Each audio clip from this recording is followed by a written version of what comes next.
Isaac Gautschi. Welcome to the show, brother. Thanks, Justin, man. It's awesome to be here. Super stoked, and thank you so much for having me on. Of course. Let's start with the story. Tell me about the gnarliest photo shoot that you've ever done. So, yeah, interestingly enough, it this thing happened basically on the biggest job that I've had, even in the past. It's for a pharmaceutical company. We were out at Lake Sutherland, and like this is my first like big job that I've gotten, and there were people. There was a producer there. They had the creative team on their end, and then there was models flown in from Los Angeles, and I was the main photographer and videographer.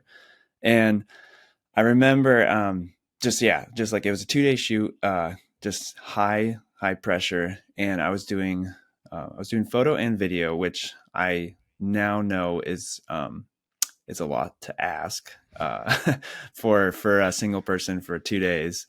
And yeah, so the everything was going good. We were doing photos, video, and then I was going back and forth. And there was a Digitech there that was actually one of my buddies, and he he was his job basically was like to back everything up and to give me like the cards back and like just to have all of the data and all the photos and video. And so basically everything was going good. We were shooting a bunch. We were doing like 8 or 10 hour days, and the there was one moment in I think it was the second day that I took this footage, video, and like video. There's a lot more file size. Like the storage. You have to have quite a bit more storage. And so what I was doing was I was shooting everything I needed video, handed it to the Digitech, and then I would format the card instead of using multiple cards. In hindsight, I should have just definitely used multiple cards and like not formatted at anything at all. So I handed in the card. Then what I thought was going to happen was it was going to be like backed up onto the computer and imported, and it ended up not getting imported. And I just remember like getting the card back, formatting it, and I was shooting with a Sony.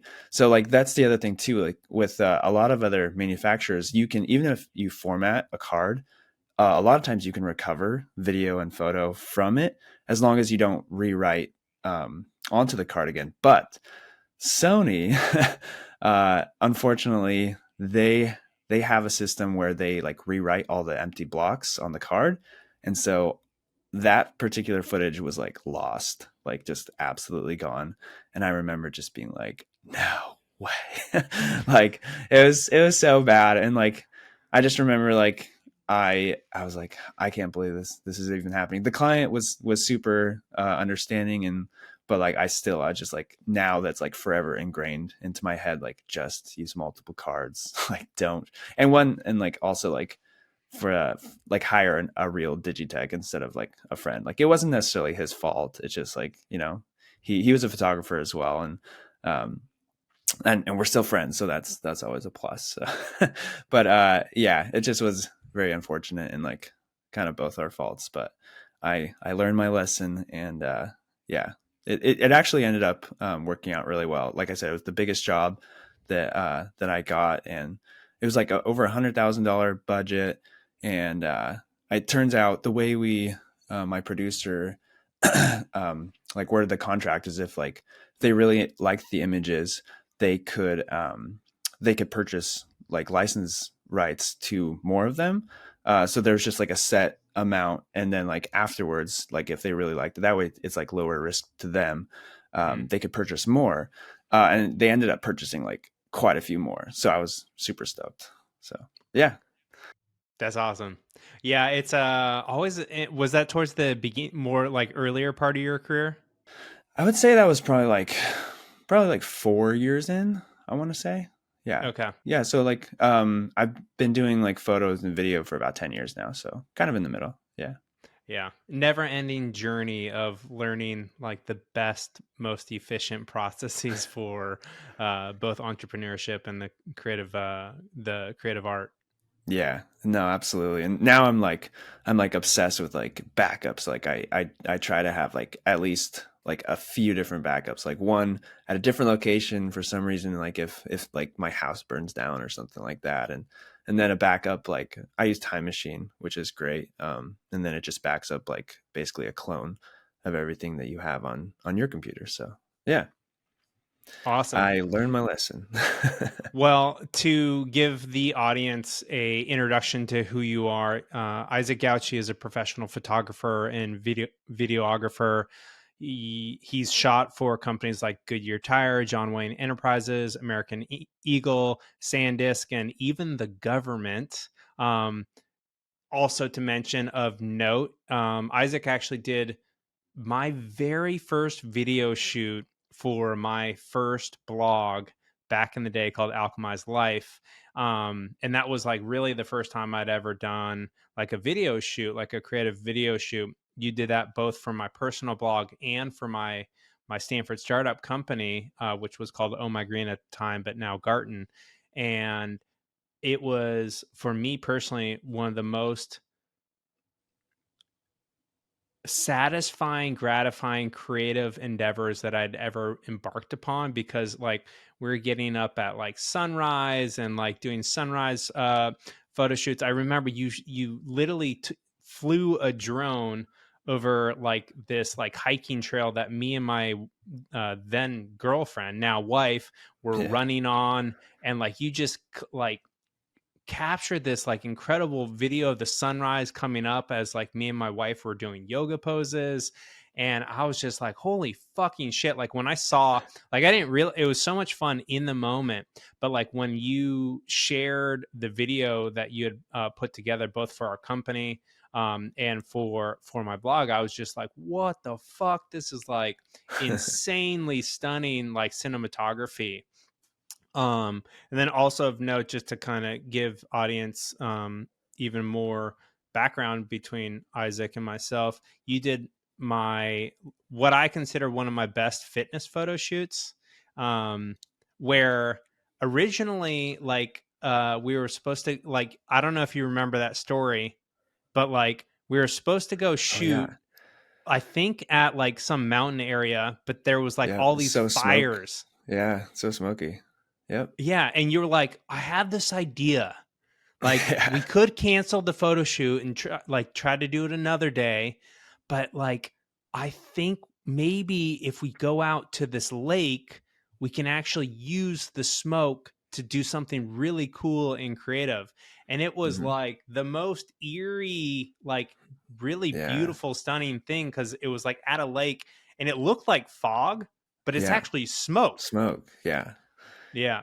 Yeah. That was actually that was awesome. I mean, like so many things that I've noticed, like some of my best work, I feel like my best work honestly has been like the unplanned, spontaneous, just like let's use what is happening like in the moment right now and like in this present and to our advantage, like especially if it's unique, like that smoke, like that's yeah, a lot of people would be like no, like we're not shooting, but like the smoke looks so cool. It was such like good diffused light coming in, and like the way your muscles popped, it's just was like unreal. Making me look good. I appreciate you, Yeah. brother. Oh, I don't have to do much, bro. It's all you. Yeah. And Isaac also shot my wedding Yes. videography. And your wife, who's also a super talented photographer, did our photos.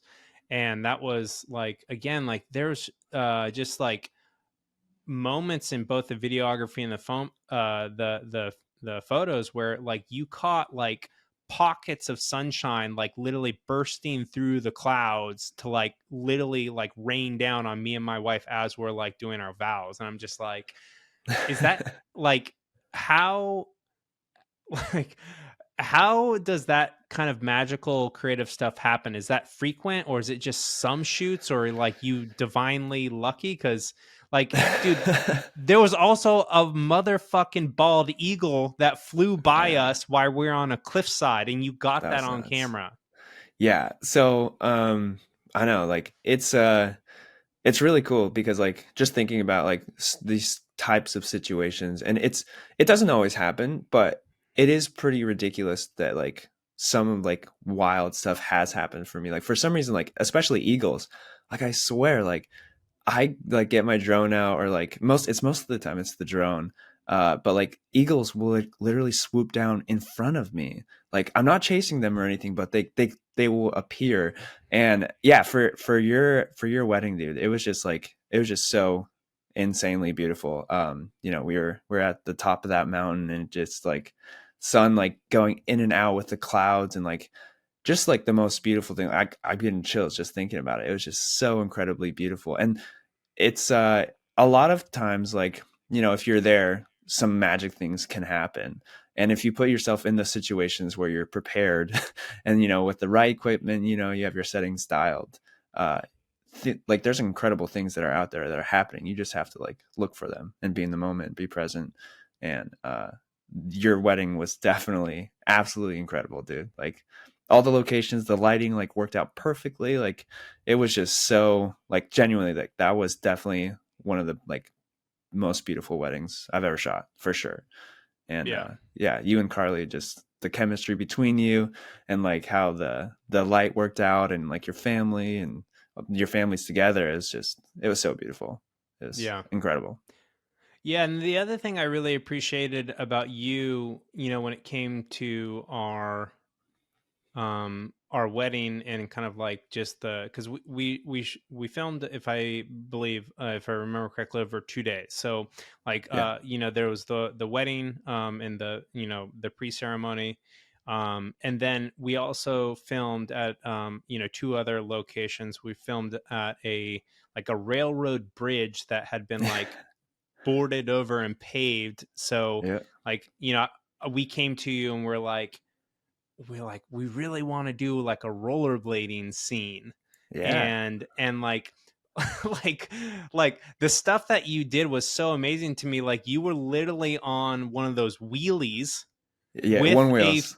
Yeah. a one wheel, like following us on our blade and filming us like Oh yeah. as we're like rollerblading. And then like you followed us with a drone like as we're like going over this bridge.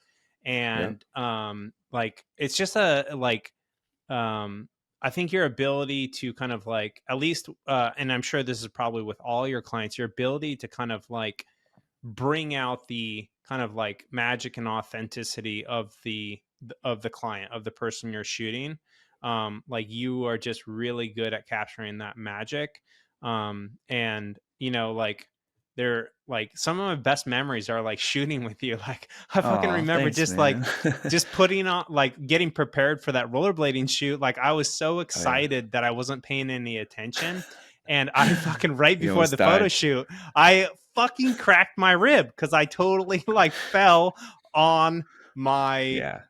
like Yeah, you fell elbow. like backwards and then yeah, to the side. That was yeah. I was like, oh, no, right at the beginning too.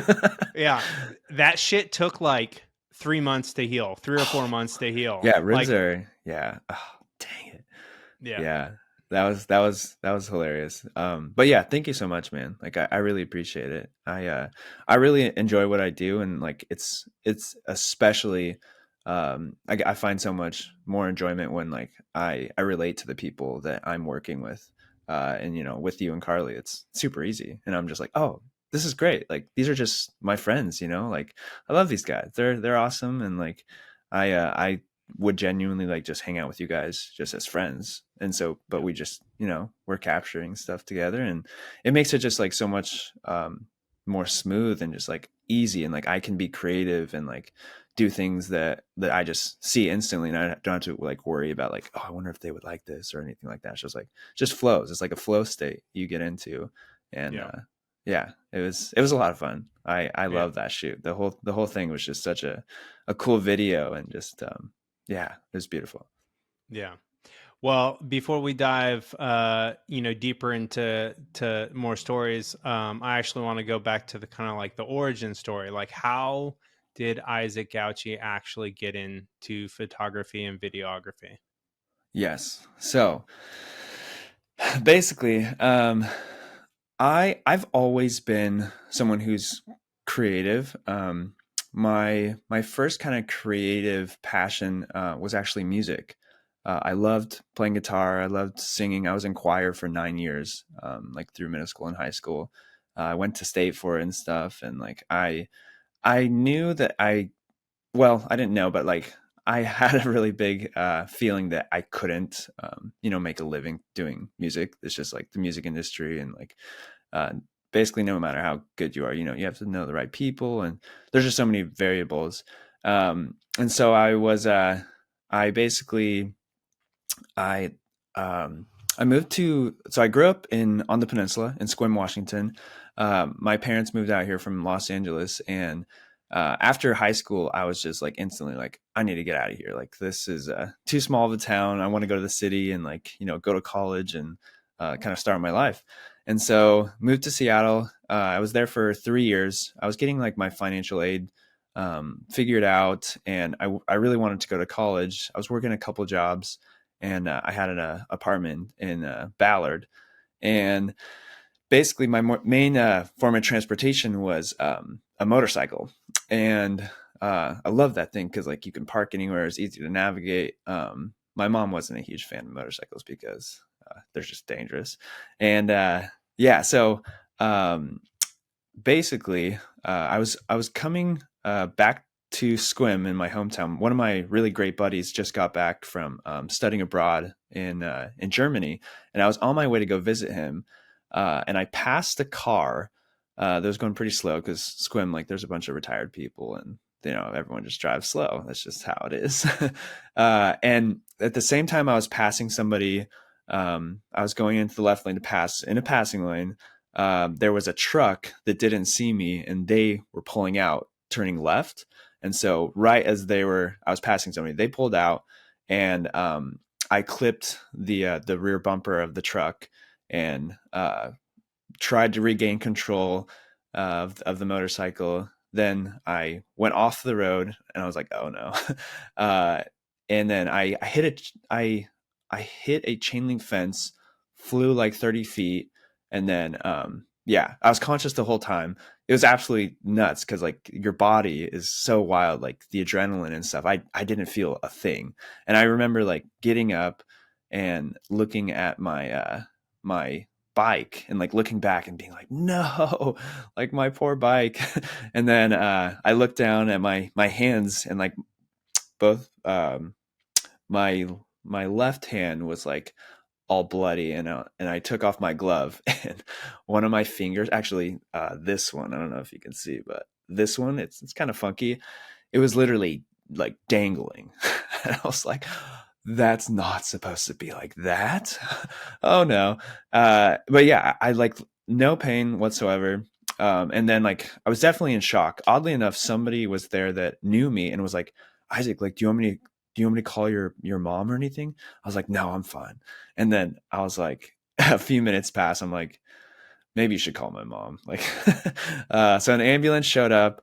Then like all the pain started setting in, and like I just remember like my whole body being super sore. I was very, very lucky. I had a leather jacket on, and it was just shredded. That could have been my skin, so I was very fortunate to wear that. My knee was cut down to the bone. My finger, I had to get surgery, and like, thankfully, I pretty much have a full recovery. My finger is still attached, which is great. My thumb was also broken. It needed surgery. I had like some pins in it for a while, but yeah, overall a full recovery. I could have died for sure. I was going about probably like 45, 50 miles an hour or so, and then yeah. So I lost my job in Seattle. I lost my apartment. I lost my opportunity to go to school, and I had to move back in with my parents. And at this, like, to top it all off, like both my hands were in like bandages and casts. So I don't know if anybody has ever had like a situation where both hands like are, and like you can't use them at all. You turn out to be very, very dependent. Like absolutely everything. Like I couldn't go to the bathroom. Like I couldn't shower. Like your hands, like you use your hands for so many different things. And then at the same time, I lost my ability to play guitar at the time. And so I was in like an absolute like dark, dark place. I was in a super low state, and uh, I I was just living with my parents, and I was just like, this is it. Like, this is the end of my life. Cause I was 21 when this all happened. And I just, yeah, I just thought like my life was basically over. So some time goes on, and like, I end up getting just like casts on both my hands.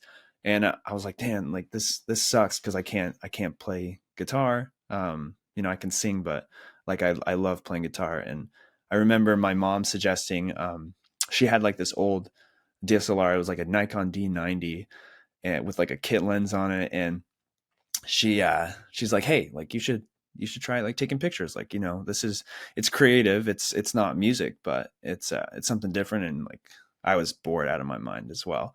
So I resisted at first, and then eventually I gave in, and I just tried it out.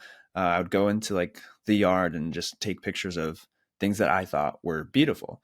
And then I was like, okay, like I can see myself kind of getting into this, like, at least for now. Like, I had nothing to do. And then I started going on like different hikes around the peninsula, and I would take pictures of people on the hikes, and just landscapes in general. And then I was like, man, I really enjoy this. And like, other people were like, hey, these are like really good photos.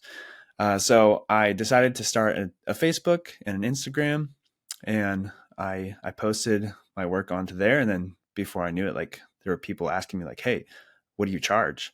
And I was like, what do you mean? Like, this is just fun. Like, I'm just genuinely like having fun with this. And I realized, I was like, wow, like, you can actually make money doing this.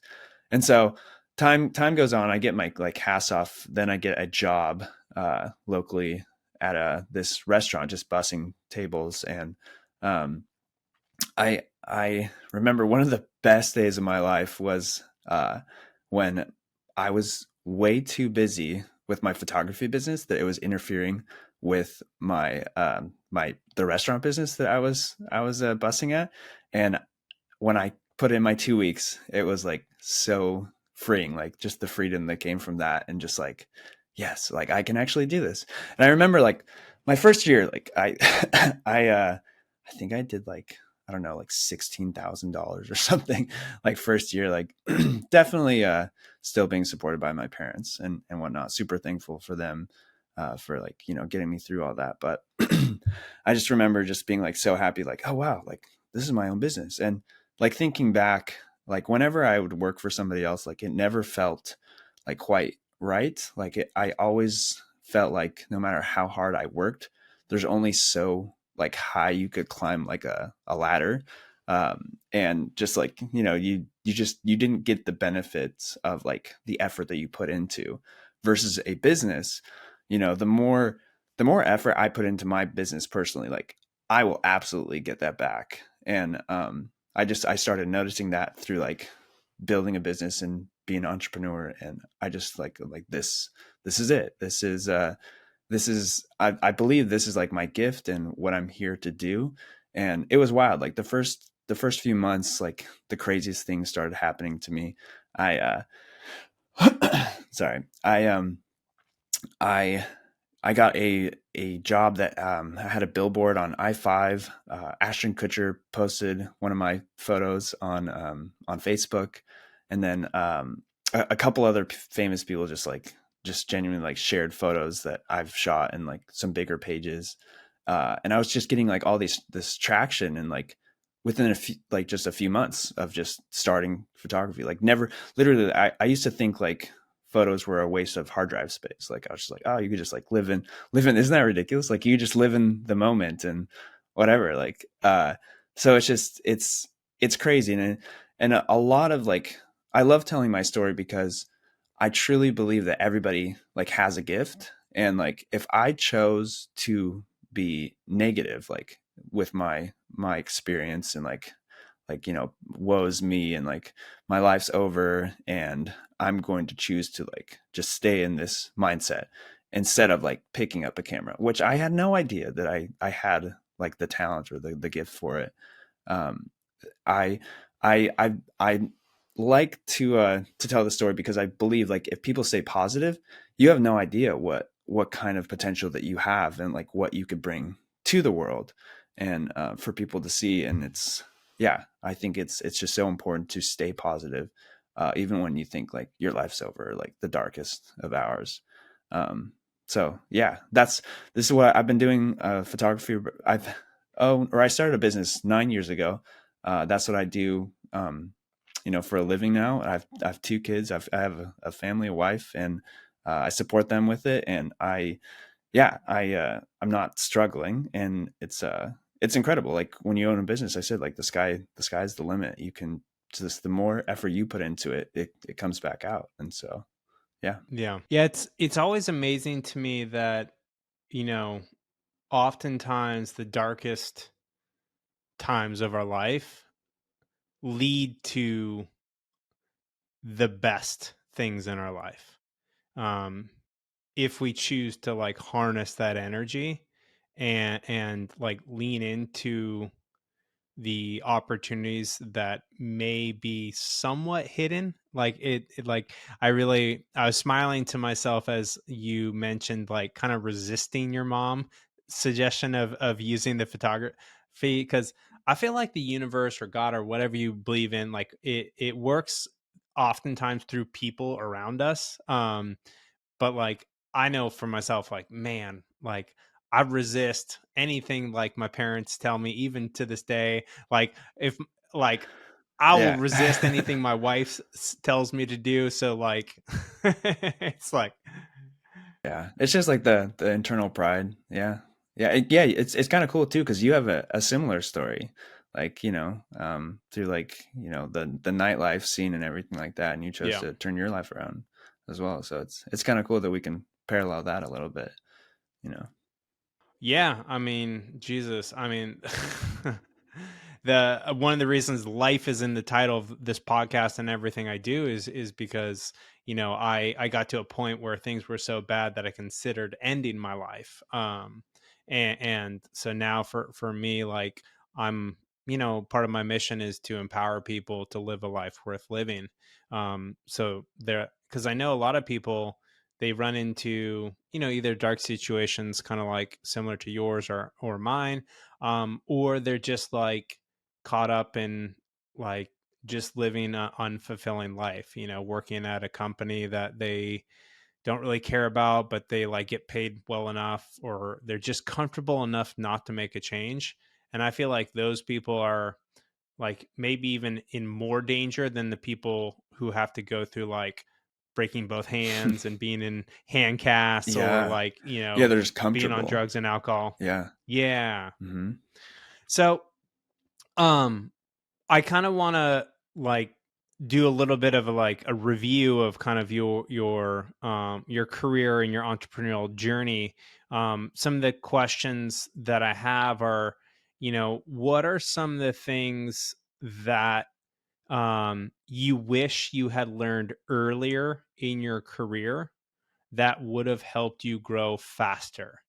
um you've been doing this for 10 years, and I'm just thinking about the person who's maybe in their first like year or three of, or even in the first few months of photography. Like, what are some of the things that you would like tell them, um to kind of empower them to grow their own, photography or videography journey? Yeah. So, when I started, I remember like probably like just genuinely, I mean, I guess if you're at the very beginning, the biggest thing is just like shoot, like get clients, like get a bunch of free shoots and just like be hungry to really practice your art form, and just share your work online, like and have them share it and just be like, hey, like I'll do this shoot for you, and like don't worry about the money, or like you can pay me like kind of whatever. The biggest thing is just like building a portfolio,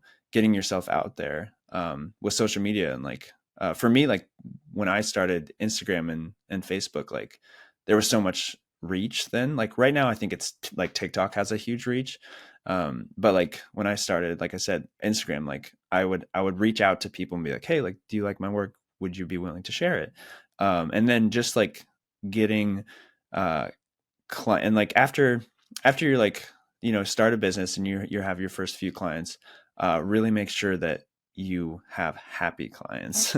Like go the extra mile just to like basically under promise, over deliver kind of a thing.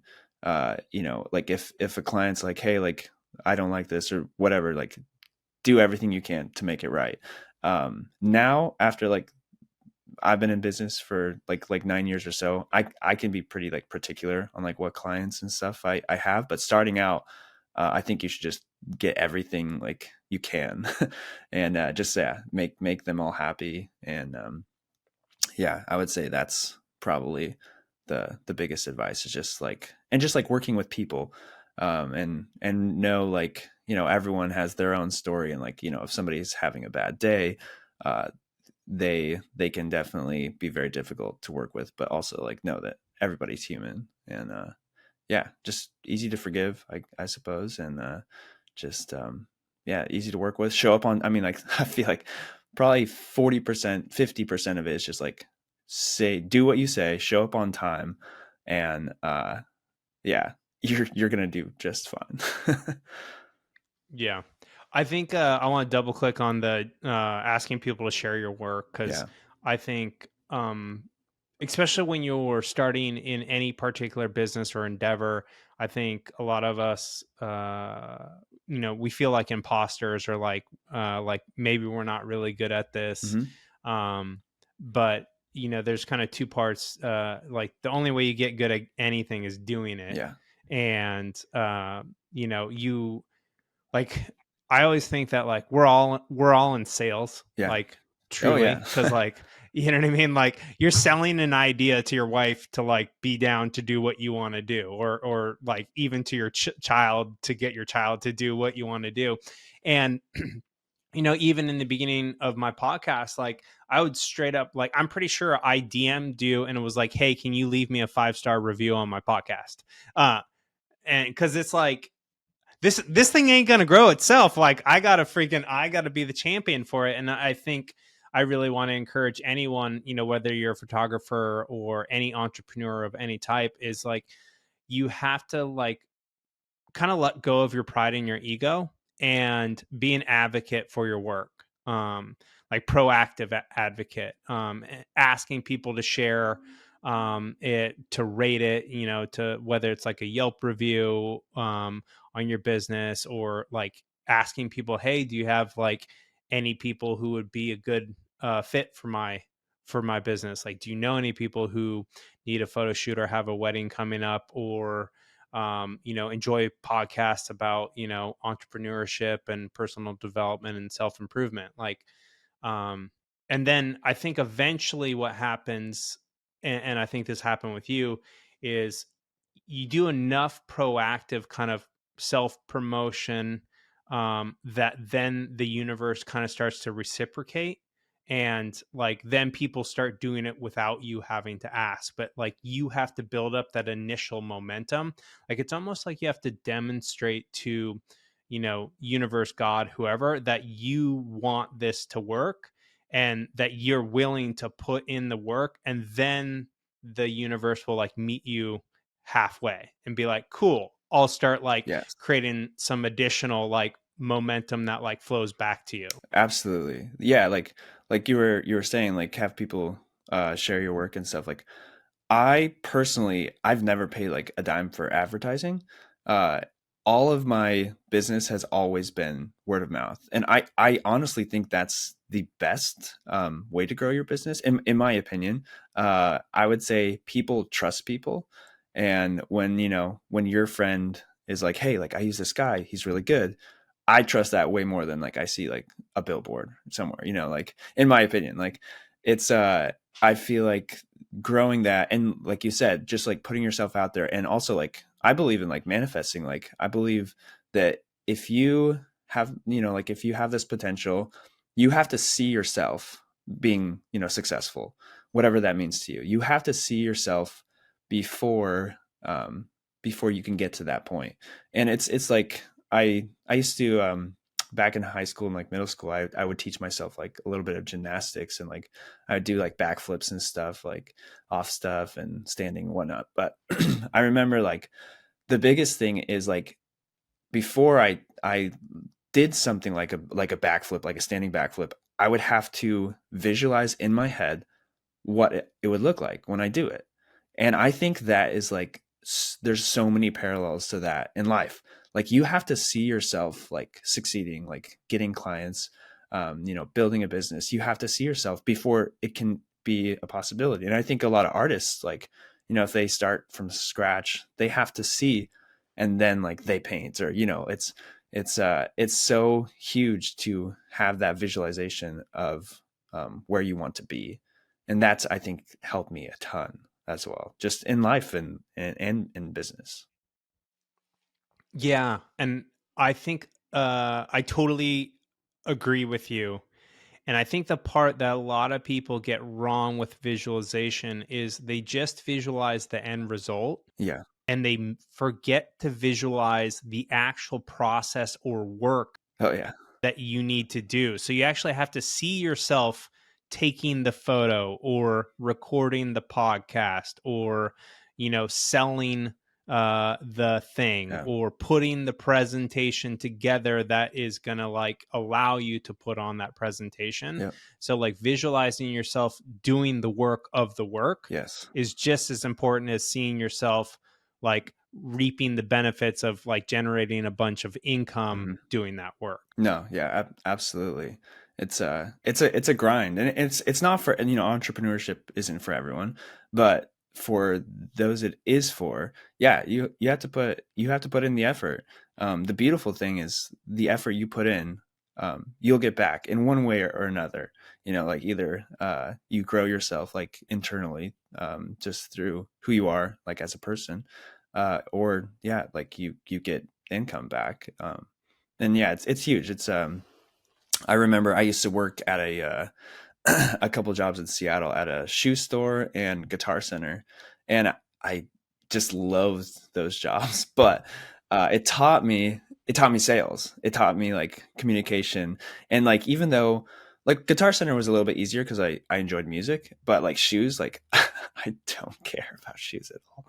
And you couldn't pay me to, like, literally, I guess you could pay me, but uh at that point, I just didn't I just really didn't care about shoes at all. But it did teach me the communication, the sales, because that's huge. Yeah. Like you said, like sales is with everything. You're constantly selling yourself, whether it's like your wife or, just everybody. So that's like a really good skill to learn for sure. Yeah. And I think, this is something I've been thinking about, kind of two pieces. One is you often have to like go and do work that either you don't like or you think you will like, and then you find out you don't like it to get to the work that you truly do love and are meant to do. And like there's some people who find that work really early in life, and then there are plenty of people who don't find their thing until their 30s, 40s, 50s, 60s, 70s, or even 80s or 90s. And I think, I just been thinking through like how do people get to that faster? And um, one of the things I've been, recommending to my coaching clients is like spend 30 to 60 minutes every day doing the thing that you think you really want to do, like the dream job, Yeah.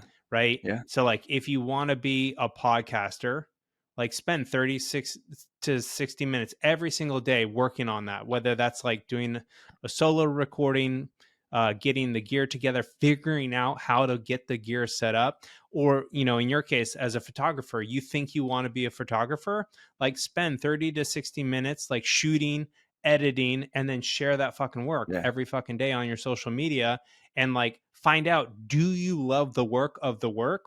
Because if you don't, you'll never be super successful. But if Yes. you don't go through that process, You you'll want to know. never feel, you'll never realize like, wait, I don't actually like this work. Yeah. And so what I think a lot of people who are stuck in these like 9 to 5 jobs that like make them enough money but they doesn't like fulfill them, they fantasize about the dream job or the dream career, but they never do it. So they never discover if they're meant to do it, because I think it's one of those things like with you, you started doing the work, and then you felt that internal pull, like, I really love doing this, so I'm going to continue to do more. And then you did more and more and more and more, and then the universe was like, cool, I'm going to start like showing you like that you're meant to do this by creating these incredible opportunities for you. Yeah, no, absolutely. And it's like, it's even like in my business, like I remember when I first started out, I like tried everything. So like, yeah, I encourage like people who are starting out, try absolutely everything. Like, because you don't know, and even people like that aren't in photography, like if you have like this job or dream job, like you said, like try like on the side, like when you have time, like from your 9 to 5. Because yeah, it might not be as like glamorous as you think it is, or like you could be Yeah. like, oh, like I had never considered doing this, and then you turns out you absolutely love it. So yeah, Yeah.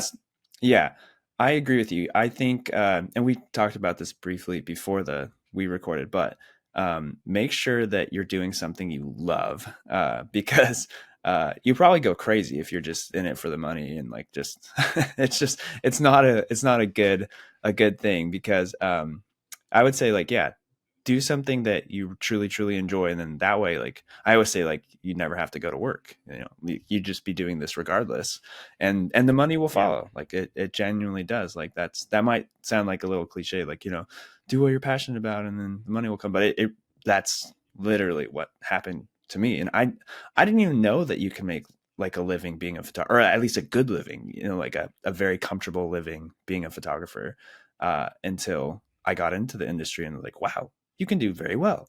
And like, that's Yeah. awesome. Like I love what I do, and I get to do what I love for a living. And I just feel so blessed to be able to discover that. And I mean, like so many people get stuck in this rut of like the security of a job and the comfortability, and then they're comfortable enough to where they just stick with it, and they could be like doing what they absolutely love, and they just have all this like lost potential. So Yeah. yeah. Yeah. And I think it's one of those things where you have to put your dreams first in order to create them. So if that means like getting up an hour before your kids and your wife and putting in that 30 to 60 minutes, that's the only way you're going to bring that thing alive. And again, you have to go through that process of finding out if you like the work of the work, Yeah. because and then if you don't, then you get to work on the next dream. Like, okay, I thought I wanted to be a podcaster, but I fucking hate, like I hate interviewing Yeah. people because I just want to talk, Yeah. right? Or whatever it is. And so maybe the answer is like you do a solo podcast, right? And then you realize like, wait, I don't like sitting in front of camera and having to like prepare like notes and stuff or whatever. Um, and or like if you're not a morning person, like you have to be willing to put in that work after the kids and the wife go to bed. um or on your lunch break you spend 30 minutes working on whatever the thing is. And so like I really believe that everyone has an opportunity to do like their dream work, but you have to like give it the time. You have to invest the time and the energy in order to bring it alive. Like it's not gonna like you can't just visualize it happening. You have like there's a connection between visualization and like taking that idea and putting it into physical manifestation, and that happens through action. Yeah. No, absolutely. Yeah, you're absolutely right. It's that's the beautiful thing about it too, like is that effort you put in. Like it really, Yeah. it's like compound interest. It's incredible. And it's a snowball.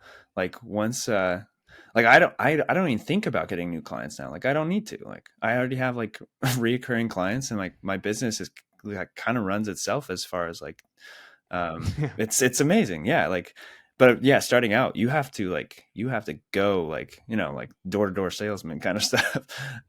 And Yeah. yeah, it can be high risk, and a lot of people, like that's one thing that scares them the most, is like the security and like a paycheck from an employer. But also like that's not even guaranteed either. Like, you could also lose your job. So I highly Yeah. recommend like get like if you're in a position where you're on a 9 to 5 but you hate it, like on the side, like on your days off, like do something like you said, Justin, like 30 to 60 minutes a day where that you're passionate about, and just like see if that, and if it starts to pick up and you start to get clients, and like if it works out, then go ahead and move it over and start a business. And then like once that gets too busy, quit your other job and you're solid. Yep. 100%. I'm never like, some people are like burn the bridges and like Don't go do like it. do your dream. And I'm like, no, Yeah. you keep milking the Oh job you yeah. You hate have to, like, until you like have the thing that like that like if like it's already making money, yeah. and if you just give it more time and energy and focus, it will make even Yeah. more. Yeah. So like Don't quit your job. I think of it like the trapeze, like don't let go of that first trapeze until you The second have a one. firm Yeah. Yeah. Yeah. grasp on the second one, then let go. Agreed. Agreed. Um Yeah. yeah. Yeah. Um, and I think one other important call out for people, because creativity is really unique to each person. Mhm. And one of the things that I've really noticed for myself is I have certain times of the day where I'm highly creative at certain types of creativity. Like for example, like I am a morning person, so I love to write and create content like in the morning. If you were to ask me to try to like write after like pretty much like after 12 o'clock, Yeah. like it's not going to happen. Like Yeah.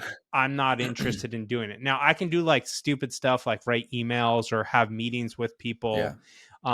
But I think the other thing is like people have to understand their own kind of like circadian Rhythm. rhythm Yeah. and creativity. Yep. So like my wife is like a night person. Like Yeah. she'll like sit there and like work on creative stuff at night, and I'm like, I can barely watch Netflix. Yeah. Like I'm like falling asleep watching Netflix, but like in the morning, that's when all my creative energy is. And some people are like naturally kind of like in the middle of the day or other parts, but I think it's really important for each person when you're working on that like that dream, Mhm. like find like understand what your prime time to work on that is. Is it super early in the morning? Yeah. Is it late at night after everyone's gone in bed? Is it in the middle of the day so you need to like take your lunch break and then like eat at your desk? Like while you're working, like Yeah. to really identify that, because then you give the best of yourself Mhm. to that dream work that you think you want to do. Yeah. No, yeah, absolutely. Like the circadian rhythm it's a real thing. And like same thing with like working out. Like there's certain times of the day that I feel like so much stronger, and like uh it's, yeah, very similar. And also like it's I mentioned earlier, like some of my best like images have been from like spontaneity. Like don't always like plan things out, like, okay, right now we're gonna do this, this, and this, and it's gonna be like this with this light, because everything is changing. Like it's just like learning to be spontaneous, like in the moment, is huge. And just being present. It's Yeah. yeah, that's, but it's so much fun. Like that's what's wild. Like everyone has these different creative brains and these different eyes. Just like, so my wife, she's a photographer as well, and we discovered this after we were together. And because she used to be my model basically. We'd go on like all these trips, and she would like stand out on like some like crazy ledge or something like that, and I'd be like, okay, great, this is sweet. And then one day, she's incredibly good at coming up with ideas, and I'm really good at executing them. So we make a really good team. And one day she was like, "Hey, like, how about you go out there and I take the photo?" I was like, "Yeah, okay, yeah, sure." And I, sure enough, I did, and it was really good. Like, we were totally like blown away. But yeah, like now that's what she does. Like she's a photographer, and she like is really really good. And we would have never have known that if before, and she even tried. So yeah, Yeah. it's just wild. Like we both have like different eyes, but like appreciate each other's work and like kind of bounce ideas back and forth. And yeah, it's really cool. Yeah, I mean, I can totally there's two pieces I want to draw out. One is um like the whole idea that like people trust people and buy from people. Like Hmm. you mentioned that like when you're like promoting your work, you'll have to ask the people that have like used you as a photographer um to like like encourage their friends or family to like to use you Yeah. in the beginning of your career. And I remember when I came to you about my doing my wedding photography, you're like, "Oh yeah, I'll do the videography and my wife will do the photography." And I was like, "Can you do both? Because like I don't know Yeah, your wife." And for you're sure. like, you're Trust like, me. "Dude, trust me." She's like, "Good." Yeah. And I'm like, "You sure?" And you're like, "Yeah, yeah." And then Yeah. the fucking photos are like insane. Like Insane. I have like both friends and random people will just like be like, "Oh, dude, your wedding photography that you have on your like Instagram is so good." Yeah. And these like are like people I don't even know, and then they're also my friends. Yeah. They're just like, "Your wedding is so beautifully shot," and I was like, Uh, that's because I trusted you and I yeah. knew how good you were, and I think that's like really awesome, and I totally forgot the other part that I was point I was gonna make, but essentially, I think that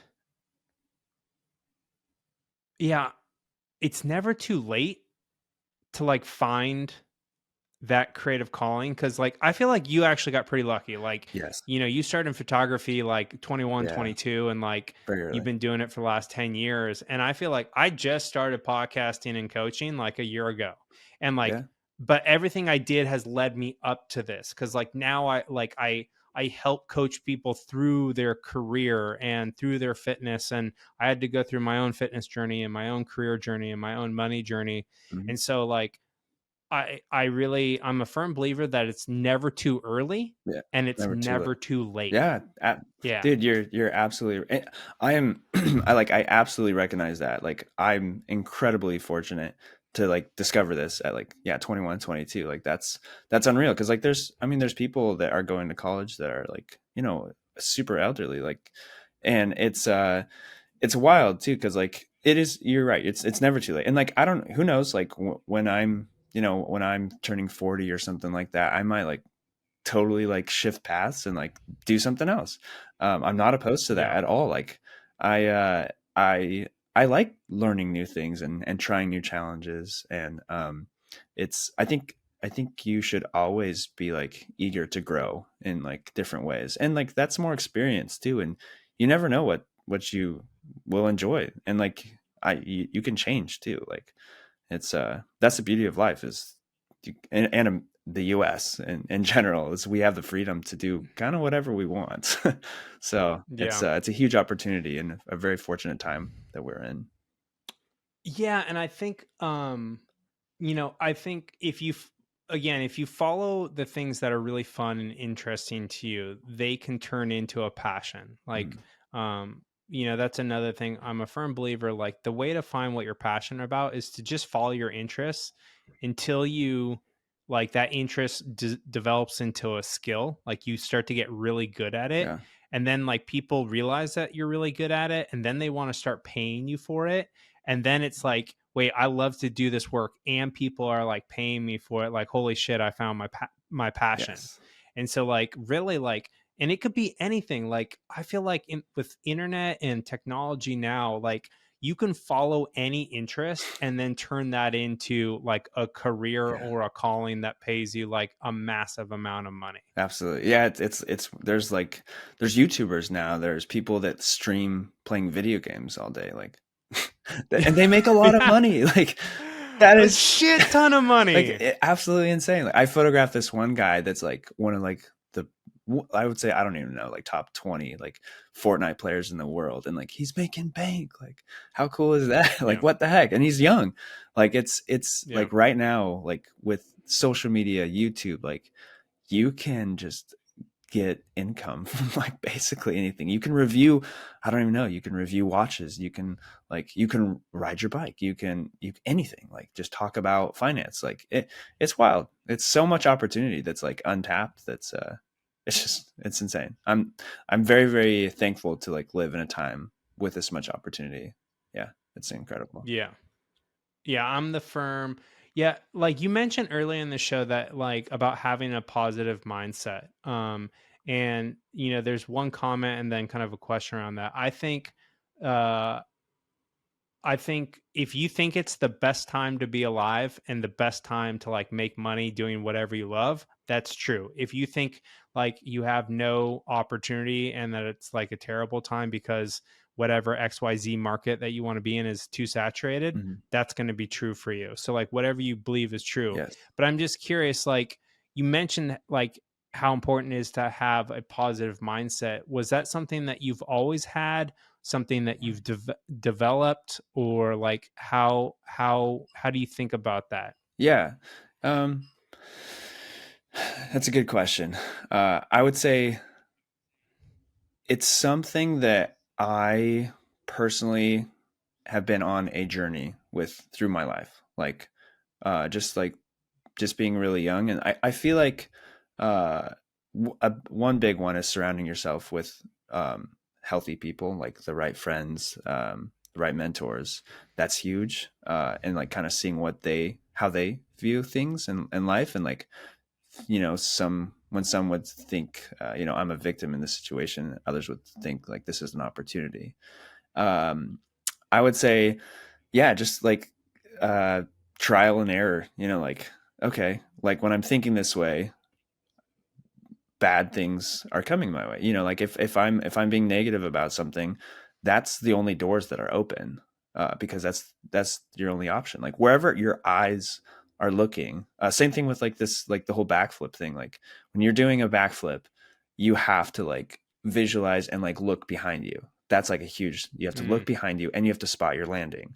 So wherever your eyes and your neck and your head is pointed is where you're going to go. So like if you just do the motion but like keep looking forward, you're going to land on your face. Like it's not going to be great. And same thing with negativity. Like if you're just looking at things that are negative, that's where you're going to go. Like you're going to be going downhill. And the moment you start, I feel like in my own experience, the moment I started seeing things as like, okay, how can I learn from this? How can I see something that's positive and like head that direction? It's like you just open these doors that were closed previously if you were negative. So yeah, I think yeah. just trial and error, and realizing that, like, I'm not a victim. Like I can learn from this, I could become stronger, and there's always opportunity. Yeah. Yeah. Yeah, I think it's this is a great subject just because I've been thinking through it a lot. We go in and out of being like the victim and being the like author of our life. And this is just natural. Hmm. Like shit happens and like we go through a short period of time where we're like, oh, like poor me, like this fucking shitty thing happened. Yeah. And then there's an opportunity to be like, okay, cool, I like pouted. Now I'm gonna use this to like write an epic story about myself, right? And that's when you become the author. You're like, okay, I'm going to use this as fuel to go do something incredible or change my life or, you know, do things in a new way. And that, like, if you recognize that at any point you can choose to be the author, then you have power, right? You have power that can be put into action. But if you're stuck in the like, poor me, woe is me, as you said earlier, Mm. you can't be the author until you like let go of being the victim and step into being an author. Yeah, that's well said. I haven't, yeah, I haven't thought about like the author now. That's good, Justin. Nice. I like that. I stole it from somebody That's else because good. like Yeah. they say there's no new ideas. Yeah. No, but like, But yeah, I love that. That's a really cool way to think about it. yeah, and it's in my mind, it's a practice, right? Because like every day, almost every day, something's like unfortunate or something you don't want to happen Yeah. happens, right? You like, you injure yourself like working out, or you do something, and it's like, okay, I injured myself. That's the universe telling me to like work out in a different way and to let that part of my body rest. Or I can keep doing the thing that aggravates the injury and be like, oh, my fucking shoulder won't heal. It's Yeah. like, Yeah. well, maybe you should stop aggravating it. It's true. Yeah. Victim or author. Yeah. It's Yeah. huge. Yeah. So, a couple. photography questions before we move like into some other areas of like fitness and family. Um uh what one explain kind of some of the different areas that, because I think people that are getting into photography, they don't realize like how many different types of photography there are, Mhm. um, in which you can like generate like money, and different types of photography have different amounts of money in it. Uh-oh. I And lost you for a I second. think you know where I'm going, but it's kind of like you could do, you know, like a fashion shoot, or you could do like a wedding, like, or some other type of like photography. So can you kind of like walk me through some of the different types of photography there are, and where you think there's currently like a lot of money to be made, and potentially like maybe some new up and coming areas within photography where there's like money to be made? Yeah. So I'll kind of start off by saying like I personally have like tried a bunch of different uh, genres of photography. Right this second, I'm kind of focused more on like advertisement. I work for a bunch of realtors doing like architectural photography for listings as well as Airbnbs. That I feel like is super. You could take that anywhere, like anywhere you go. That is something that is needed. Um, I do like advertisement for small and large businesses, any type of social media content or for website. That's mostly what I've been focusing on, and then weddings as well. Um, I would say, as far as opportunity goes, like the uh, the real estate one's huge. I think that depending on where you live and like the competition and you know who's doing it, that could be a pretty decent spot. Advertisement, social media is like absolutely huge for kind of everything. So and like right now TikTok especially, like people are making these videos with like their cell phones, so you don't even really need like crazy fancy equipment as long as you have great content and a decent eye, like you can you should be able to do really well. I would say, yeah, just everywhere. Like there's different different locations. I think there'll be different needs and whatnot, but those are kind of personally like what I have funneled myself into. There's also like studio photography where like if you have a space, and you know get lighting and stuff, you could do, for instance, headshots. Like that's a huge one. I personally am more of like a natural light photographer. I like doing more outdoors and stuff, and like just because I enjoy the outdoors more too. Um, so yeah, I would say business wise, like headshots, that's a huge one. Real estate, and any type of like advertisement for small and large companies that just like want to get content out there uh, is a really good opportunity in my opinion. Yeah, I mean, I'm now seeing like people, like it seems like they're flying a drone through the Yeah, house yeah, that's what I do. now, Yeah, it's wild. which is so Yeah, cool. And like, you know, we didn't even mention this, but like you custom built like at least the drone that you were flying when you filmed when you caught the eagle flying next to me and my wife on the cliffside, like um and that was you just like following the fun, right? You just really got into drones and yeah. I mean, like initially, I was like, "This is a business expense, right? Like, I can buy this, and it will make me want money one day, kind of a thing." But yeah, I just was like, I remember I saw this one pilot online. His name is Johnny FPV. If you look up his stuff, it's just absolutely unreal. It's like cinematic FPV drone flying, and I remember seeing his video. I'm like, wow, like this was like years ago. This is probably like 3 years ago, and I'm like, I feel like this is going to become a thing. And so like I spent like 40 hours on a simulator, then I like built a custom FPV drone and I started flying. And sure enough, like now like there's FPV shots in like Apple commercials, movies, like it's like a very, very prevalent thing in a lot of different visual storytelling and whatnot. I do that. I'll put on my like FPV goggles, and then I'll I'll hang out in like a closet somewhere just nerding out, and I'll fly through the house, and you get a really cool perspective because you can start really high and then go all the way down and go through like windows, go through doors, and then like show the whole house kind of like this virtual tour, which is like super unique. And that's actually one thing like a few realtors have like really enjoyed is getting to show clients, and especially this is kind of wild, a little bit of a tangent, but during COVID, one thing that I'm a huge fan of is just being well versed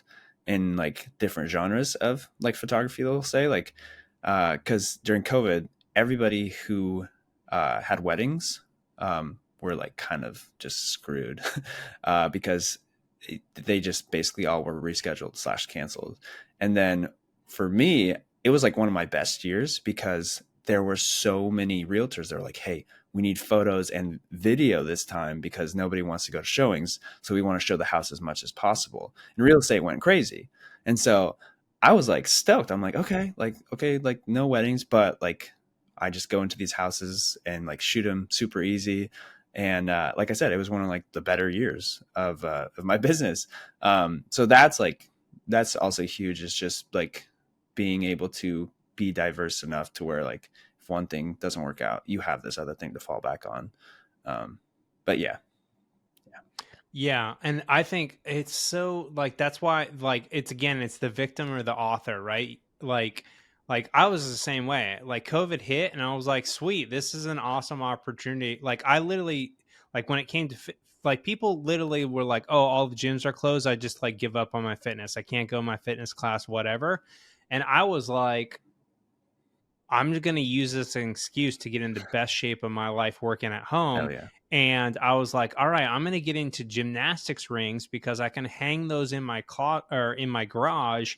And I used to love gymnastics as a kid. So this is an excuse for me to get back into gymnastics and then use the adversity to actually like alchemize my fitness. yes, And I feel like it's like that's why. And you did the same thing. You're like, oh well, all my weddings that was maybe like a majority of your bread and butter like disappeared, but you had been like exploring all these different types of photography, and then suddenly this new like gold mine, this new vein of gold, hmm like in the form of like real estate photography and videography opened up, and you were primed to take it. yes, yeah, absolutely, yeah, exactly. Like victim, victim or opportunity. It's yeah, it's huge.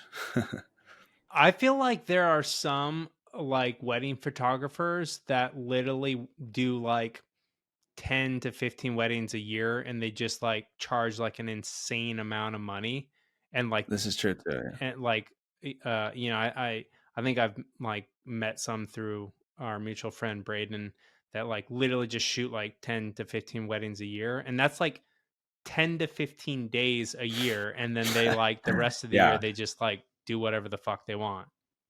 yeah, no, yeah, it's the the like if you were broke it down into like hourly rate, it's really good. It's like for instance, like even for like the real estate thing, like if I have like this house I'm gonna go shoot, I figured out like a a certain technique that makes allows me to like basically if the house is ready and like it's vacant, all I have to do is go in, turn on lights. I can shoot it in like literally like I've shot houses in like 10 minutes. Then I like drive back to my house and I'll edit for about 10-15 minutes, and that's it. And it's like $300. Same thing with like a drone aerial shot, $300. That will take me like 10 minutes to shoot and then like 10 minutes to edit. $300. So it's like pretty decent hourly wage. And so thankfully, like, and like how I've kind of structured my life with that is like I'll work and then like I'll take the rest of the day off. Or like, like I can schedule times where like I'm like, I don't want to work today. So I'm just gonna not work. Or like for instance, like we did a month-long road trip.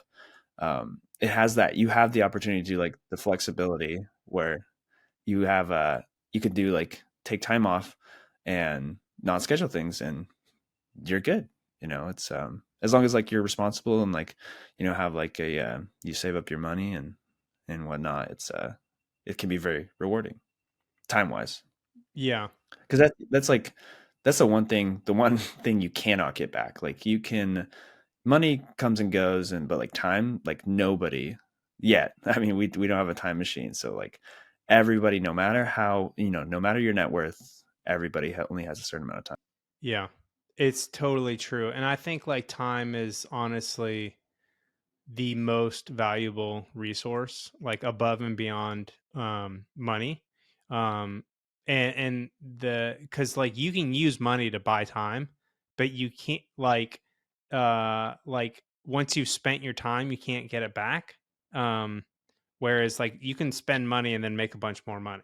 Like, you know, so I appreciate you kind of sharing that. And for the audience, if you guys heard that like crazy noise, I was like trying to get to my notes, and like somehow Instagram popped up because it's like, constantly stalking me. But sorry about that. Just the behind the scenes of podcasting, all this weird shit happens. So if my editor's able to cut it out, she will. But if not, you guys get to enjoy the sound effects to the show. So you mentioned a couple times like the backflips and fitness and whatnot, and I'm just curious. Like I know that you've gotten like super into mountain biking, and now you're basically doing backflips on mountain bikes. So like, tell Yeah. us like a little bit more about kind of your fitness journey, your adventure sports journey over the last kind of like a couple years. Yeah. So, I started out, basically, let's see, this was like a little bit after COVID. I was like, I want to get in like really good shape. So got a gym membership. I contacted Justin because he is a guru at this stuff. And I'm like, hey man, what do I do? Like, what should I do? And I went over everything. All my like different plans and stuff, and like protein and like everything I was doing, and got his stamp of approval, which is great because like he comes to me with cameras questions, I come to him with fitness questions, and This is true. we balance out. It's great. It's great. We all have our set of things we're good at. And yeah, so I did that for a solid year or so, and like I got into really great shape, and I was kind of like going for like aesthetic, like kind of growing muscle as well as just like being healthy in general. And because I was starting to get, I was starting to get a dad bod a little bit, and I was like, okay, we need to get control of this before it gets too out of hand.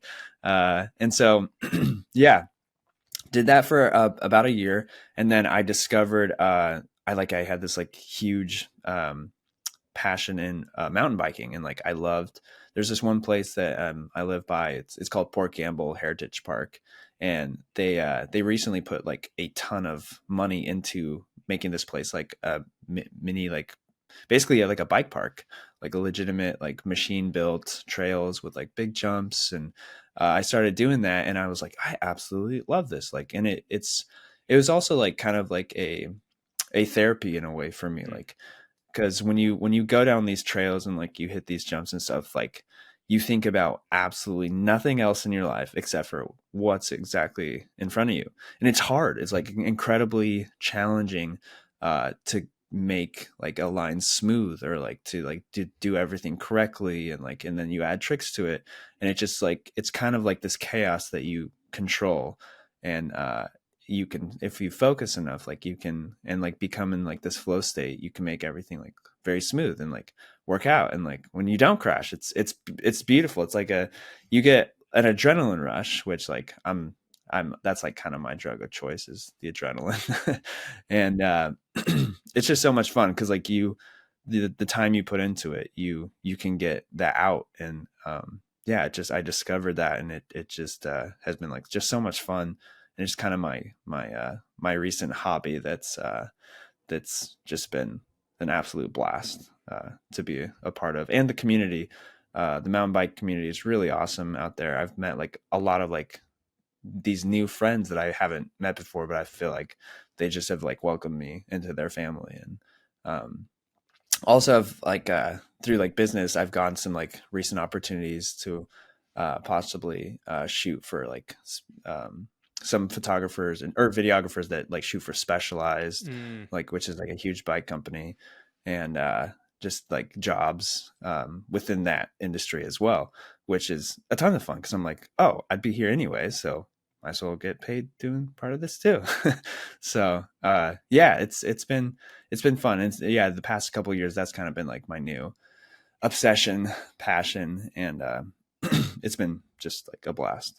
Yeah, and one of the things that I think is so cool is that like you filmed and shared your progress. Like I remember watching on like Facebook and stuff, like videos of you like trying to learn how to do like a backflip like on like a sawdust like ramp Yeah, or yeah, like and just like eating it and then like the last shot is you finally stick it. And like yeah, I think that's so cool because like one that like gives permission to people to like get started doing, if they're interested in mountain biking. And then two, it like again like you're demonstrating to the universe like your curiosity in this endeavor, and now it's like turning into more opportunities for you to like make more money doing the type of work that you love to do, like with the kind of the subject that you love, which is mountain yeah. biking. And Hmm. like how fucking rad would it be to shoot with like Specialized and like some of the top like mountain bikers? Like that would just like it's so cool. It's like this virtuous circle, right? You just Yes. continuously follow your fascinations, and then you share that journey with others. Like you like promote the journey, right? Like you're Hmm. like, hey, check this out, look what I'm doing. And then not in an egotistical way, just like I always enjoy your Facebook post because it's just like you just don't give a fuck. Like you just share I what's do. going on in your life, and it's like Yeah, you just yeah, share to share and not share to like try to like you know get something from people. yeah. And I think that's really really cool. So Thanks, man.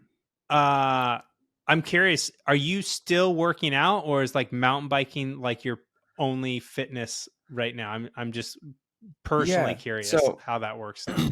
totally, yeah. So right this second, I have mostly just been mountain biking. And like I'll go on like a three hour ride or so and burn like 2,200 calories or something like that.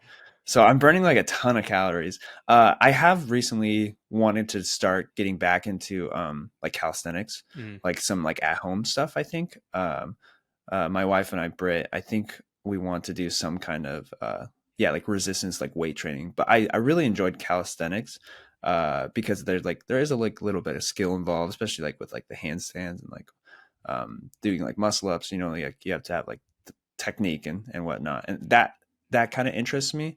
I found myself like, for me personally, like getting a little bit bored sometimes just like lifting weights. And so like for you, like the rings and stuff, I think that would be really fun to get into as well. um but yeah, I like it when I can exercise but not even like really realize I'm exercising. yeah. Like when you, if you play soccer, if anyone plays soccer, like you run after this ball and like by the end of the game you're like, oh my gosh, like I ran so much, but you don't realize it because like you're in the moment. And like same thing with like mountain biking and like calisthenics is like you're focused on other things, so therefore like the byproduct is you worked out. Yeah. Kind of a thing. So I try, I guess with my mindset in general, I have to kind of keep my mind occupied. Yeah. um so yeah, I definitely want to start doing some like calisthenics stuff. I have like these bars and stuff. I've got like a pull-up bar in my garage and like these, like, I don't know what they're called. They're like gymnast bars on the ground that are pretty fun. Parallettes. But yeah, yeah, that's the yeah.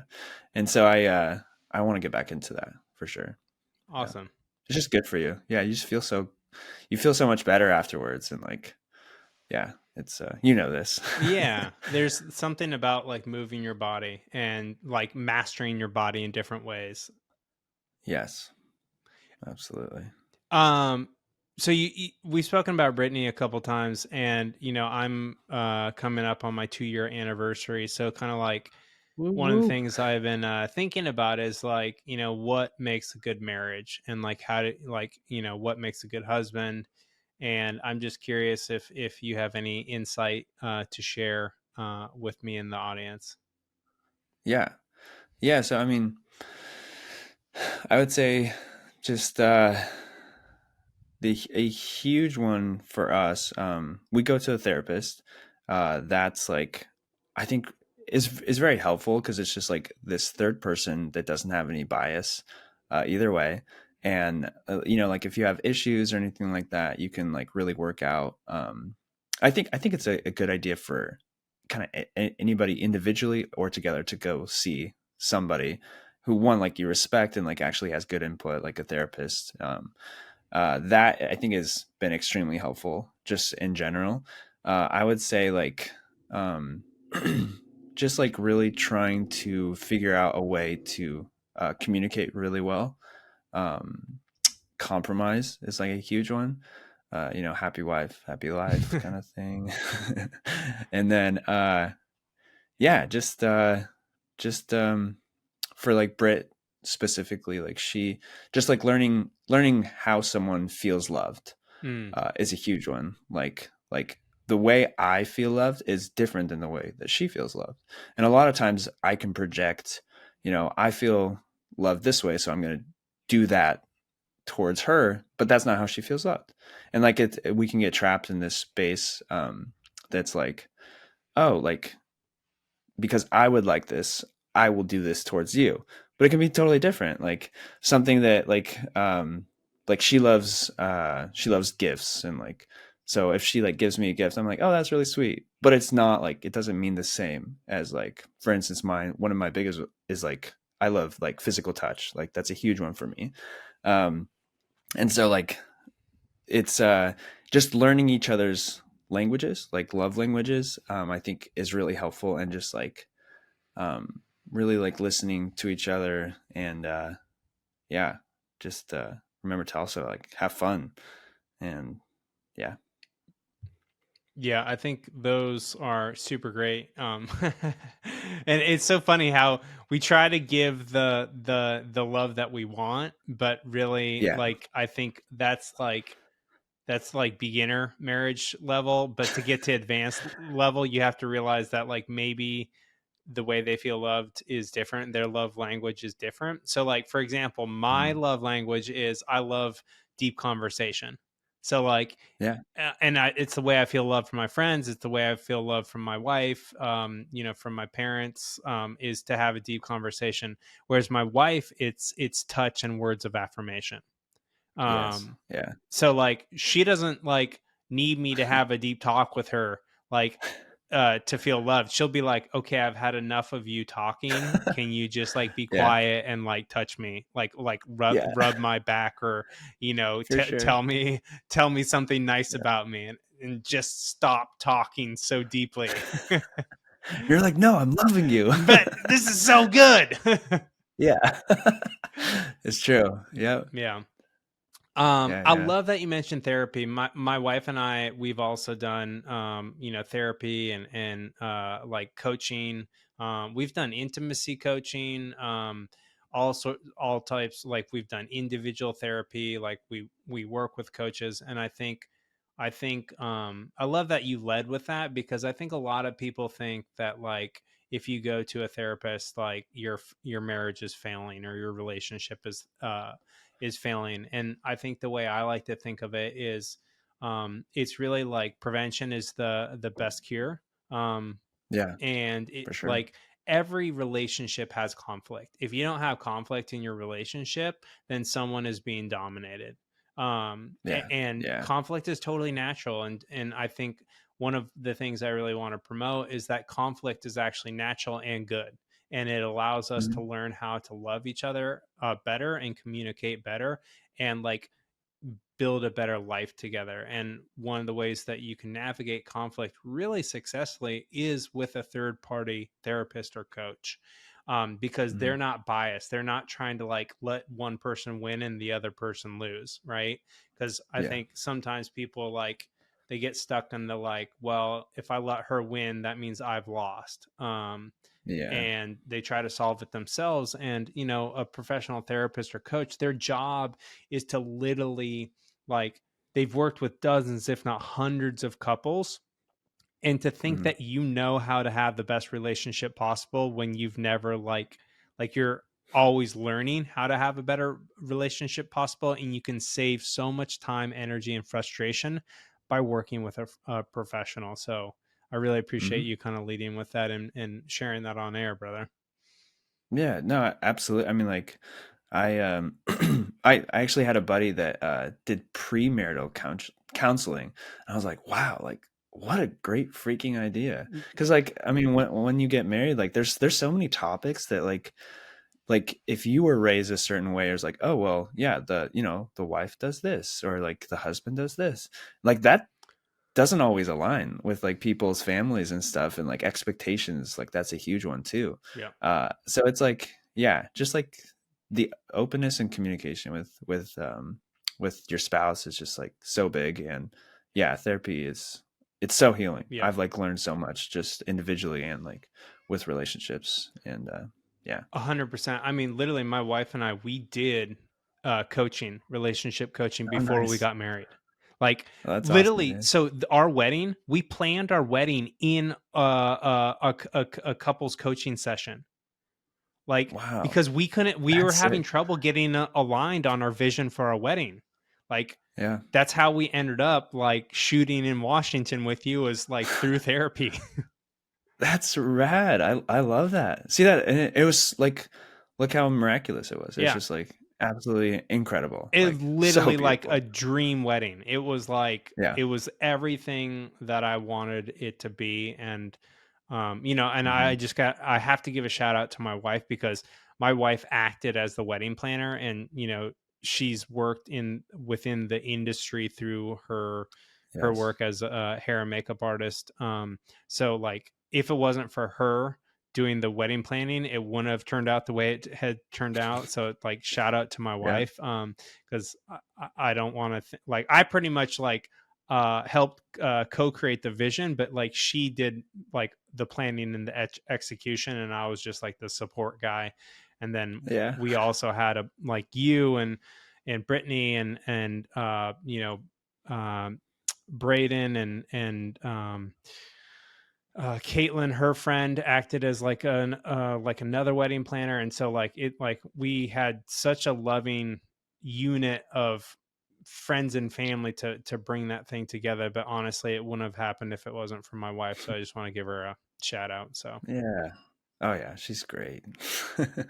awesome. Well, I appreciate you sharing those tips. As we kind of like start to wind this down, like the last topic before I kind of like go into the closing pieces is just efficiency in life, because I think both you and I are really into efficiency and creating efficiency. And so how, and this is a little bit of a left turn from marriage to efficiency, but this is uh how my mind works. Is I'm just curious, how do you think about efficiency, with kind of your work, your marriage, your money, your fitness, like, tell us about efficiency.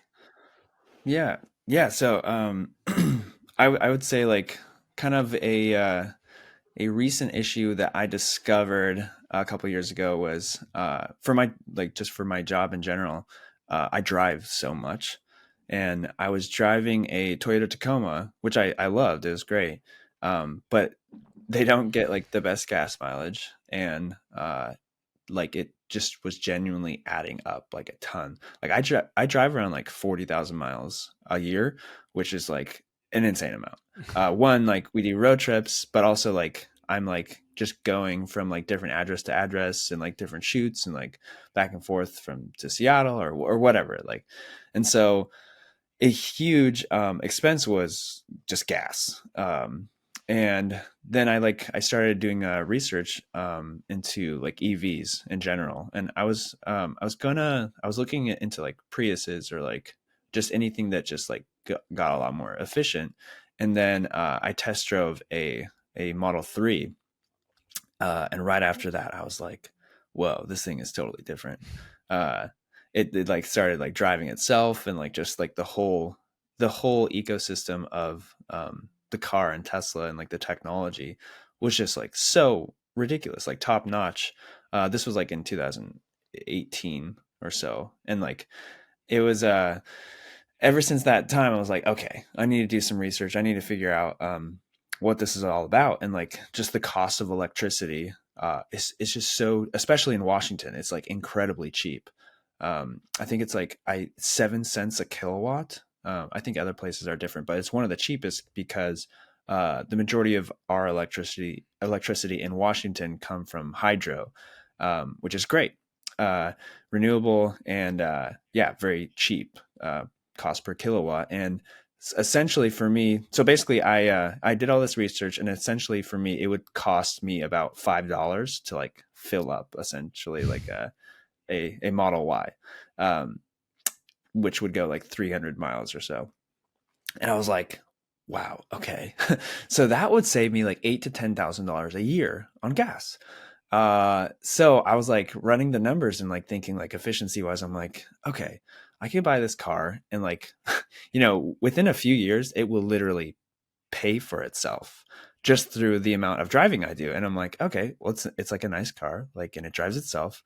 Uh, yeah. So like I ended up pulling the trigger on a 2020 Model Y. And it's just like absolutely awesome. Like just you come home, I plug it into my garage. It's like ready to go. It's charged up. I never have to go to like a gas station, or anytime I go to like a supercharger, is whenever I do road trips. And you all you have to do is just like go up to it, plug it in. And like this last road trip, I went up to like Whistler and Kamloops, and I the most I waited, it was crazy. The most I waited this particular trip was like 10 minutes, like charged like just enough, and then on your way. And like you don't have to, they have your information on the Tesla app. You just plug in the charge port and wait 10 minutes, and then you drive off. Like there's no handshake process. Like everything that Tesla is about is like efficiency and ease of use. And yeah, it's just like it's one of those like my side project, like nerd out, that I do research on like Tesla and like what they're doing. And like I would love to have solar panels one day too, to where like I can literally get the energy from the sun Mm. to go into the vehicle to drive around. And like that's just like so ridiculous. Like yeah. So and another really huge benefit is like Lake Crescent, which is like this beautiful lake that's nearby where I live. It's about like I don't know, like 35-40 minute drive from us, and they have a free charger there. So we'll go out there, plug in the car, and like it's literally a free trip for us to go out there. And like so therefore like it's like an incentive to like hang out with the family and go paddleboarding. And like it's sweet. It's like what the heck, like that's it's kind of a hack right now. I don't think the free chargers are going to last forever because they're trying to encourage EV and like EV purchases. But for right now, it's pretty rad. I love that.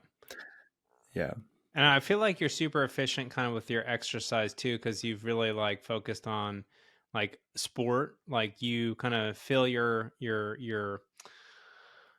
not like just working out necessarily to like look good and feel good, but like, I think even with as you got kind of into fitness the last couple years, like you were focusing on like things that took skill. So like you seem to be a person that really enjoys like picking up skills, whether it's with Mm. photography or with mountain biking or calisthenics, doing handstands and backflips and all that stuff.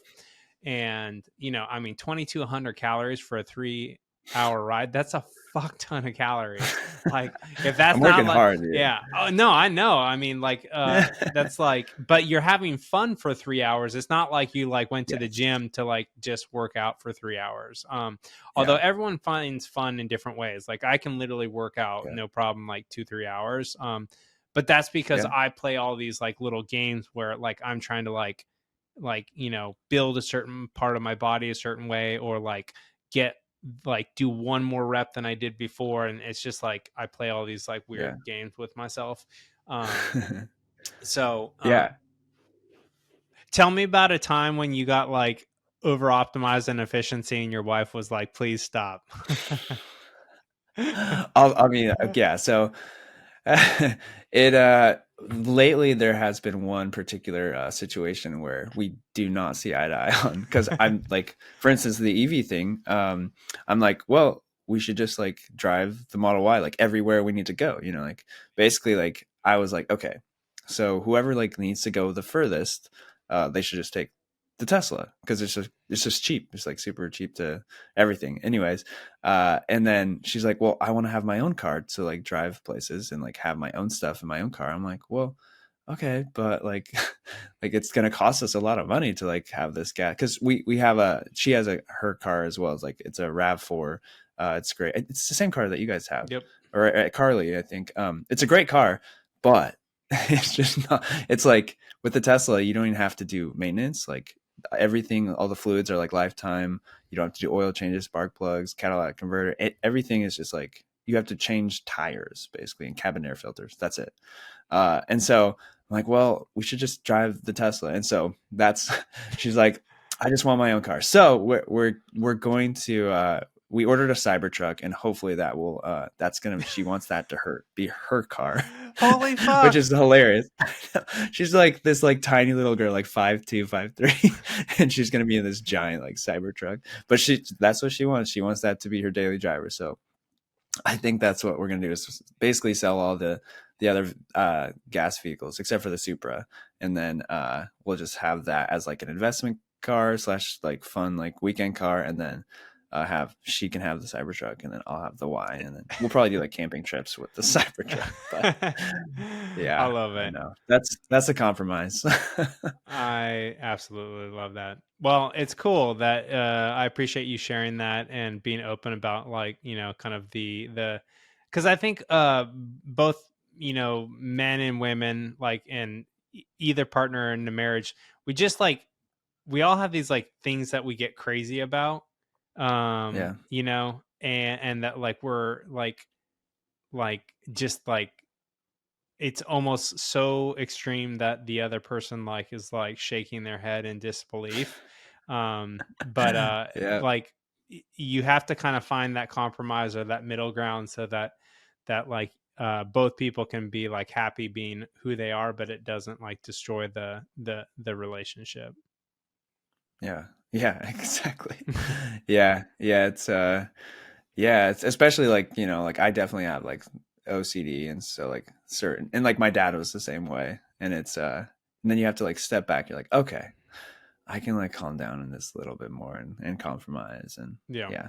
It's good to have a partner. I feel like it's a balance too. Like it's good to have somebody who's like a little bit more like planning and on it, and then somebody who's more like spontaneous and like, oh, let's just have fun, and Yeah. it's because like you do need to get things done in life, Yeah. but also like you should remember to like smell the roses, and have fun, Yeah. and yeah, And I went through the same thing like with my money. I went through a period of 2 to 3 years where I was like hyper fucking frugal. And because I was just like trying to like yeah, I've been save, in that phase. and like my wife was like, she was like, Yeah, whoa, whoa, whoa, like what the slow hell. down. Like we have to continue to have fun. So, and I'm Yeah, now grateful to her because she has always done a really good job of making sure that like when I go on one of my like extreme bents that I like don't forget the bigger picture of like, hey, let's make sure yeah, everyone's having fun, not just Justin, because he like I get like high on being like super extreme in some sort of random thing. yeah, yeah, for sure. Yeah. No, it's good. It's all a balance. And it's great when you can find a partner that isn't the same as you, is and is like almost like the opposite. Opposites attract kind Yep. of a thing, to balance you out. Yep. Uh yeah. Yeah, it's that's awesome. Awesome. Well, I always like to leave the audience, with kind of a takeaway. One tip, tool, or strategy for fitness, one for money, and one for life. Yeah. Yeah, yeah. I would say like the biggest thing I think for all three of these things are consistency. Just truly being consistent in everything that you do and try. Um, I would say for for fitness, consistency is a huge one. It's just like, uh, yeah, just like doing your best, showing up, just like, even if like you absolutely don't want to wake up in the morning or like go to the gym or get your gym clothes on, like just going and consistently going the time you're supposed to is huge, because you'll just genuinely, one, you'll feel so much better afterwards, and then you'll see results and whatever you want to do. um, Let me see, I put some notes down that I want to touch on. um, I would say, like, for fitness, another thing too that has actually really helped me is like intermittent fasting. That's like a huge one that's helped me and some of my other friends also, like either lose weight or like just an overall like better feeling during the day, and like focus and whatnot. Um, it's it was hard at first, but like with self control, like it's just like a super normal thing for me now.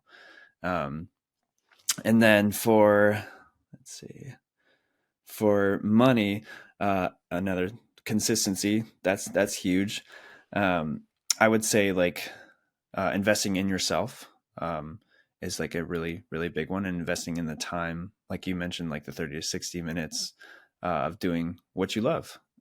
That's like, that's a huge one, and the money should follow from that. Um,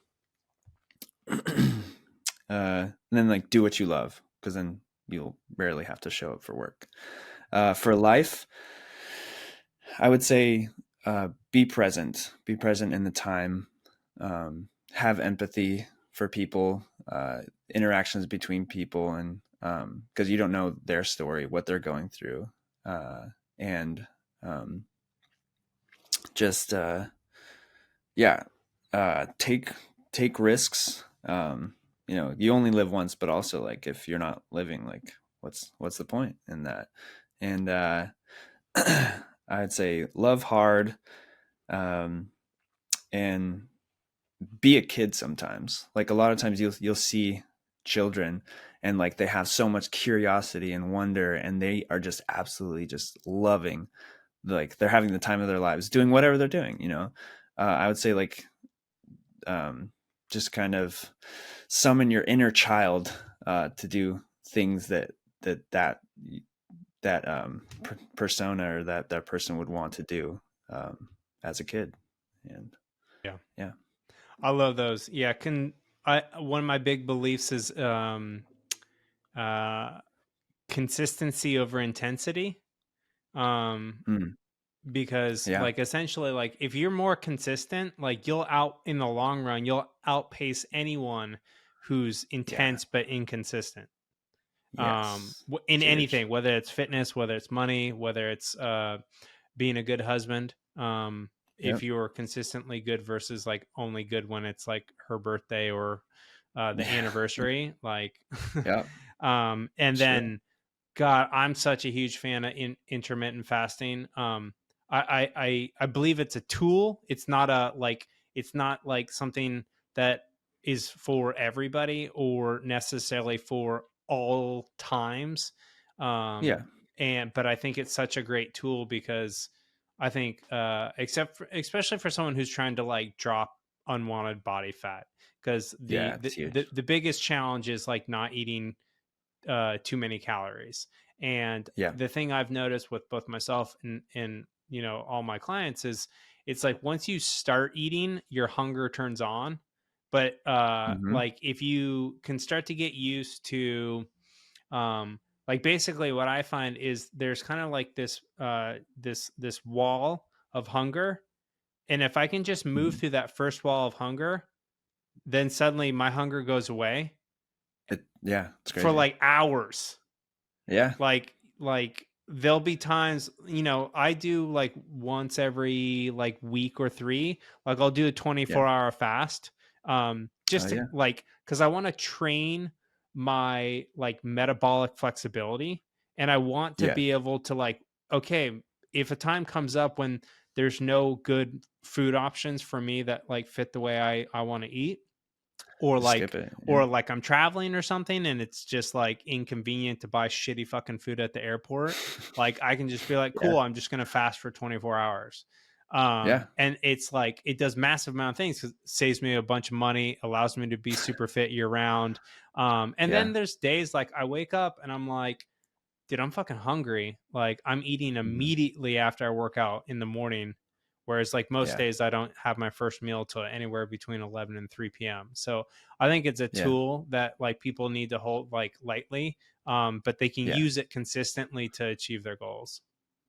Yeah, no, yeah, absolutely. My it was great. My one of my buddies tried it and he's like, dude, like first month I lost like I don't know, it was like 10 pounds or like something else. It was wild. I'm like, heck yeah. Yeah. Yeah, it's huge. And I also think like I think that's kind of how like humans did like eat. I don't think it was ever like, oh, 3 meals a day and at this time, Totally like agree. it was like totally like there were times where they like, oh yeah, I haven't had a meal in a bit, but then you'd have like this big meal and it's or like just even like eating berries or whatever. Like it's yeah, I don't think we're necessarily meant to have like 3 meals at the exact same time every day. Yeah, and I think for some people, 3 meals a day is great. Mhm.